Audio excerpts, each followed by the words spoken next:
So we're moving, and we actually started moving, and you can see like a house behind me is bare.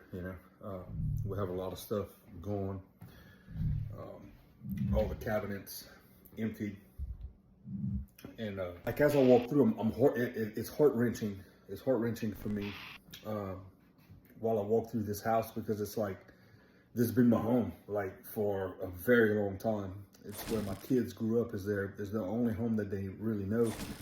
And moving on, like the heart, it wants that comfortable, that continuous, or the mind, whichever. I don't even know which one it is, to be honest with you. But it starts like, you start thinking like, man, am I making a mistake, man? Am I doing something wrong?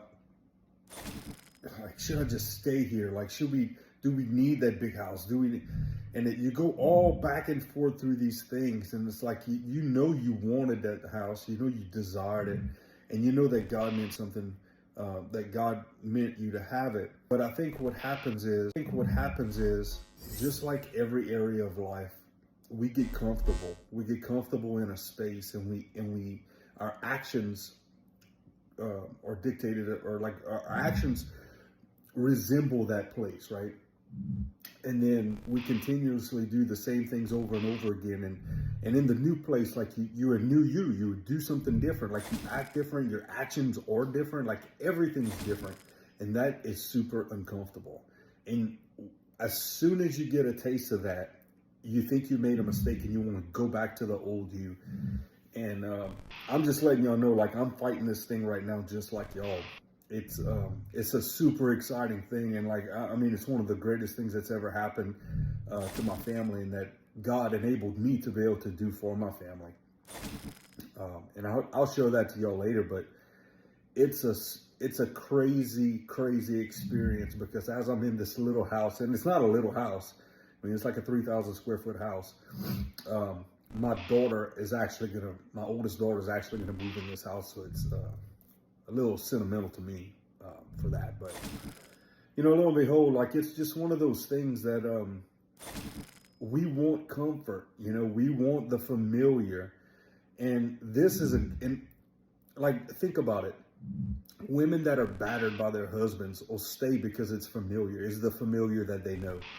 And then it's like, when these things happen, this is a great place, man. This is where I raised my kids. This is where, like, literally all the magic happened with everything that we did.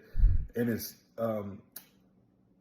nothing but, like, I mean, we've had hard times here, but we've overcome them here. So it's like one of those things that you don't know what to do with, because it was so good, and you almost feel guilty for leaving it, But God does want us to level up, and God does want us to just build our lives and live in abundance, because, man, he gives us everything, and everything is, he's an abundant God. He could do anything. So I encourage you to walk into that next chapter of your life, as uncomfortable as it is, because you'll realize the life that you're at right now that's so comfortable, you used to not have that.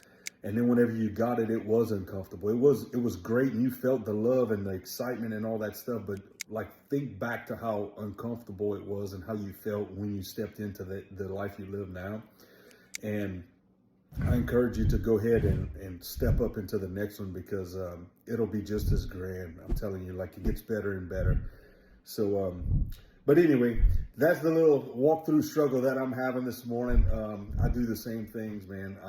The ups and downs and highs and lows don't escape anybody. You have to pay it.